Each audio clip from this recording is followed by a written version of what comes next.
Programme को आगे बढ़ाते हुए हमारे भाई, मैं दावत दूंगा सलाउद्दीन अहमद साहब, साबका सदर कराची बार एसोसिएशन, साबका सदर Sindh high court bar association, कि वो आए और इस मौजूद पे अपने ख्यालात का इजहार करें।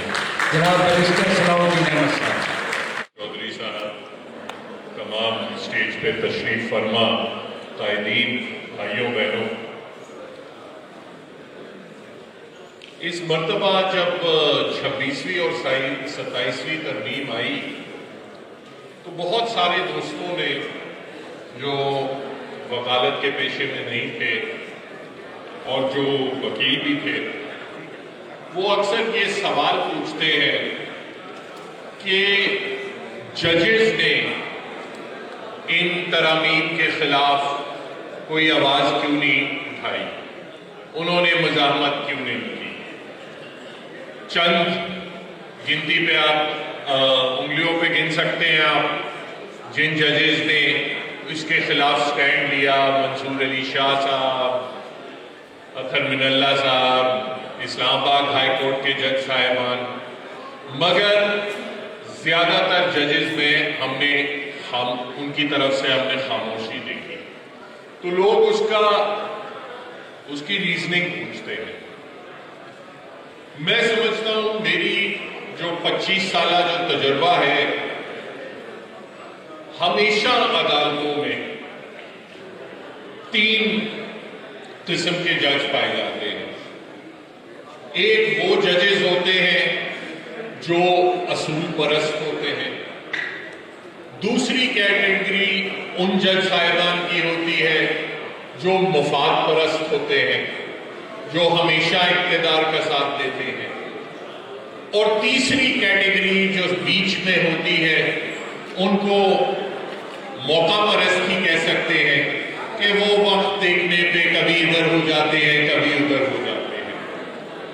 और हमारी जो वकालत और जो हमारी सियासी बार में सियासी जद्दोजहद होती है, वो हमेशा ये होती है कि उस तीसरी कैटेगरी के जज साहिबान को बावर कराया जाए कि ये मौका है असूलों के साथ खड़े होने का, ये मौका है अवाम में तारीख में पज़ेराई कमाने का।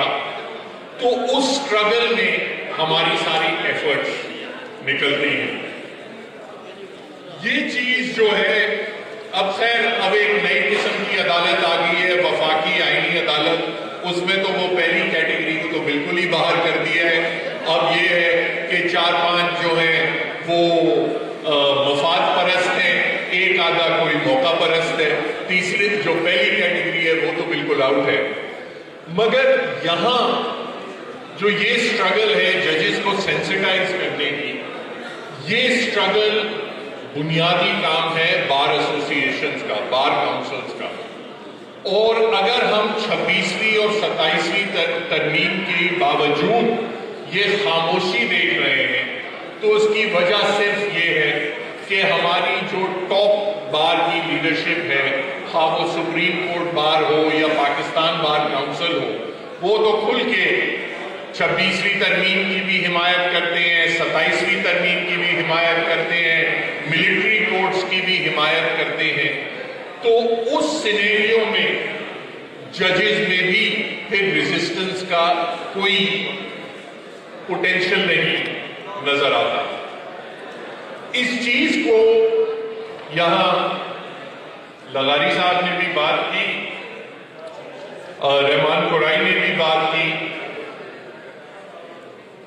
Islamabad high court bar association की, कि वहां आप देखें कि जजेस के ट्रांसफर्स को भी सपोर्ट किया गया।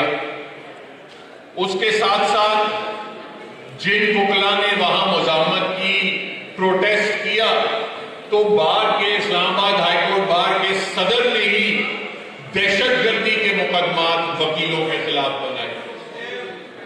मैं नहीं समझता कि अगर ये किसी और बार एसोसिएशन में होता, कम से कम मैं यहां कराची बार एसोसिएशन और सिंध हाई कोर्ट बार की यहां हसीब जमाली साहब बैठे हैं, आमिर वड़ाई साहब हैं, अगर सिंध की किसी हाई कोर्ट बार एसोसिएशन ने किसी صدر نے اپنے ہی ممبران کے خلاف دہشت گردی کا مقدمہ دائر کیا ہوگا تو وکیلوں کے جو ہاتھ تھے ان کے گربان پہ ہوتے، ان کی انٹری بار ایسوسی ایشن سے منع ہو جاتی. یہ ہماری سوچ میں بھی نہیں تھا کہ اس قسم کے کام ہو سکتے ہیں. بار ایسوسی ایشن اس حد تک گر سکتی ہیں کہ وہ حکومت کی اور اسٹیبلشمنٹ کی ٹاؤٹنگ میں لگ جائیں اور وکلا کو پروٹیکٹ کرنے کی جو ان کی بنیادی ذمہ داری ہے اس کو ایک سائڈ پہ کر دیں. ایمان مزاری اور ہادی چٹا کی ٹرائل کی بات کی گئی. ان کا جرم کیا تھا؟ جرم یہ تھا کہ انہوں نے ٹویٹ کیا تھا کہ یہ جو ہماری ایجنسیاں جو مسنگ پرسنز بنا دیتی ہیں بلوچستان میں، سندھ میں، پنجاب میں، خیبر پختونخوا میں، یہ غلط کرتی ہیں. پیکا کے قوانین کے ذریعے جو آزادی اظہار رائے پہ جو قدغن لگائے جاتے ہیں اس کو انہوں نے برا کہا، ٹویٹر پہ ٹویٹ کیا. اس کے عوض ان کو اب یہ صلاح مل رہا ہے کہ ان کی ایک کینگرو ٹرائل کی جا رہی ہے جہاں جج صاحبان سارے وٹنسز، وہ کیا نام ہے، منجو کا، یہ کیا نام ہے ان کا، وہ ٹرائل کر رہے ہیں اکیوز کی غیر موجودگی میں. اور اس پہ ہماری بار کاؤنسلز، بار ایسوسی ایشنز خاموش، بالکل ایک خاموشی چھائی ہوئی ہے. یہ وہ وجہ ہے کہ جس میں جو ہماری اینٹی ڈیموکریٹک فورسز ہیں، خواہ وہ گورنمنٹ میں ہو، اسٹیبلشمنٹ میں، جوڈیشری میں، وہ اس سے مضبوطی پکڑتی ہیں کہ وہ دیکھتی ہیں کہ ہماری بار ایسوسی ایشنز اور بار کاؤنسلز سٹینڈ نہیں لے رہے. میں ایک سندھ کی، ابھی ہماری ریسنٹلی بار کاؤنسلز کی اور ہائی کورٹ بار ایسوسی ایشنز کی الیکشن ہوئی ہے. حسین جمالی صاحب نے ماشاءاللہ اس میں بڑی تاریخی کامیابی حاصل کی ہے. ایک میں آپ کو چھوٹا سا واقعہ بتاؤں. ابھی جب سندھ بار کاؤنسل کی جب الیکشنز کمپلیٹ ہوئی ہیں تو اس کے بعد جو 9 منتخب ممبر ہیں ان میں سے 33 میں سے 18 نے ایک ریزولوشن پاس کی 26ویں اور 27ویں ترمیم کو ریجیکٹ کیا.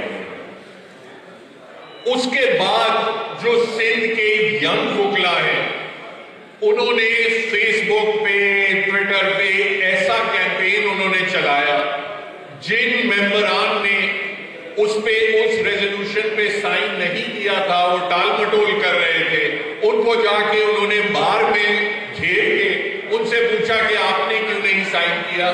اس کے بعد 6 اور ممبران نے کہا کہ ہم بھی اس کو ریجیکٹ کرتے ہیں، ہماری غلطی ہو گئی، ہم سے سائن اس وقت نہیں ہو سکا مگر ہم بھی ریجیکٹ کرتے ہیں. یہ پاور جو ہے یہ یہاں بیٹھے ہوئے قائدین کی نہیں ہے. یہ پاور جو یہاں بیٹھے ہوئے، یہاں کھڑے ہوئے جو ینگ وکلا ہے، یہ ان کی پاور ہے. جب تک وہ پاور ایکسرسائز نہیں کی جائے گی تب تک آپ کی بار ایسوسی ایشنز اور بار کاؤنسلز جو ان کا فرض ہے وہ پورا نہیں کریں گی. آپ کا یہ حق بنتا ہے کہ آپ نے جن لوگوں کے لیے جن لوگوں کو ووٹ دیا ہے آپ ان سے پوچھیں، آپ ان سے ان کا احتساب کریں کہ ہم نے آپ کو اس نظریے پہ ووٹ دیا ہے، اب آپ اندر جا کے ہماری نمائندگی کریں. یہ جب تک یہ چینج نہیں آئے گا تب تک ہماری بار ایسوسی ایشنز کا آپ وہ رول نہیں دیکھیں گے جو 2007 میں آپ نے دیکھا، اور اس وقت تک ہماری یہ جو تحریک ہے یہ کامیاب نہیں ہو سکتی. آخری بات میں کرنا چاہوں گا کہ کے بی لغاری صاحب نے تو ویسے ہی ہم سب کو ذہنی مریض بنا دیا ہے. اب عجیب ٹی وی پہ انٹرویوز ہوتے ہیں، پریس کانفرنسز ہوتی ہیں، ایسی بات کی جاتی ہے کہ جو دیوار سے سر ٹکرائے گا اس کا خود سر پھٹ جائے گا. یہ میں اس کو ایک دھمکی ہی سمجھوں. تو میں ان کم عقلوں کو کم سے کم یہ پیغام دینا چاہتا ہوں کہ آپ ہمارے جنوں سے، ہمارے عشق سے واقف نہیں ہیں. हम वो लोग हैं जो जमीन पे जब सजदा करते हैं तो दाग पे चानी पे नहीं आता, जमीन पे फर्श पे दाग आ जाता है। आप हमसे मुकाबला नहीं कर सकते। आप जैसे बहुत सारे पहले आए हैं और गर्क हो चुके हैं, तो खुदारा होश के नाखुन लें। हमारी जिद्दोजहद जो है, हो सकता है